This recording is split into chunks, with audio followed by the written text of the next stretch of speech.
prêtre togolais condamné pour agression sexuelle. Une bonne nouvelle, désormais vous pouvez signaler en ligne les abus des forces de l'ordre. Bonjour à vous chers internautes, vous êtes dans la revue sur Actu Lomé. Nous commençons par la diplomatie. Aujourd'hui, Togo-Kenya, entrevue des présidents Faure Gnassingbé et William Ruto. Lors de la cérémonie d'investiture du président ghanéen John Dramani Mahama à Accra le 7 janvier 2025, Faure Gnassingbé du Togo a rencontré William Ruto du Kenya. Les deux dirigeants ont discuté des opportunités de coopération, notamment dans les domaines économiques, environnementaux et de la lutte contre le changement climatique. Ils ont aussi exprimé leur volonté de renforcer la relation bilatérale à travers le commerce, les investissements et le tourisme en mettant l'accent sur un développement durable et résilient pour l'Afrique. Et nous passons à la bonne nouvelle du jour. Au Togo, désormais signaler en ligne les abus des forces de l'ordre. On vous dit tout. Le ministère de la Sécurité et de la Protection civile du Togo a lancé une plateforme numérique permettant aux citoyens de signaler en toute confidentialité les abus ou fautes commises par les forces de l'ordre. Cette initiative vise à renforcer la transparence, la responsabilité et le respect des droits de l'homme dans le secteur de la sécurité. Les citoyens peuvent signaler les comportements inappropriés tels que les abus de pouvoir, usage excessif de la force et de la corruption, contribuant ainsi à promouvoir une plus grande confiance entre la population et les forces de l'ordre au Togo. Nous sommes à présent dans le secteur éducatif au Togo.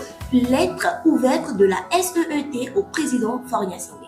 La synergie des étudiants et élèves du Togo SEET a adressé une lettre ouverte au président Faure Gnassingbé pour exprimer leur mécontentement vis-à-vis de la gouvernance du pays après 20 ans de pouvoir. En effet, l'organisation dénonce l'échec du système éducatif, le chômage massif et la détérioration des conditions de vie des jeunes. Selon la SEET, le gouvernement actuel a échoué à offrir des opportunités dignes aux jeunes Togolais, mettant en péril leur avenir et celui du pays.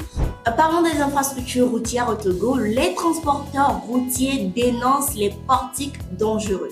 L'Union nationale des transporteurs routiers du Togo alerte sur les portiques routiers installés sur certaines routes qui ne respectent pas les normes de sécurité et présentent des risques pour les conducteurs de poids lourds. Les hauteurs de certains portiques sont inférieures à celles indiquées, obligeant les chauffeurs à prendre des détours et à manœuvrer dangereusement.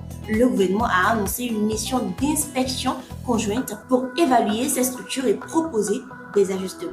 Nous allons clore cette revue du 9 janvier 2025 en France. Un prêtre togolais condamné pour agression sexuelle. Un prêtre togolais a été condamné à 1 an de prison pour contumace par le tribunal correctionnel de Belfort en France pour agression sexuelle.